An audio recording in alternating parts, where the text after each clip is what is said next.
Good evening mga ka-chubby. So yan po pala yung mga kaganapan natin doon sa Barako Restaurant. So habang naghihintay po ako sa aking mga kasama, nandito po ako sa labas nagpipicture. So ayan guys, hindi ko alam kung ipopost ko pa ba tong video na to o hindi, kasi ang tagal ko na post ito nagkasakit kasi ako, masakit yung lalamunan ko. Ayun, masakit ang lalamunan ko, kaya hindi ko na po siya kaagad. So tapos ayun, natamaran naman ako magpo-post kasi mag-edit pa, o diba? So ayan guys.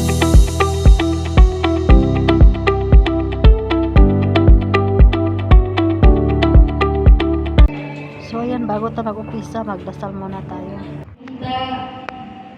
Giyahan mo kami sa maayong pag-isip, Lord, usap maayong panglawas kanunay, dili ang kanamutanan, usap man sa akong tigong pamilya na nasa Pinas karon.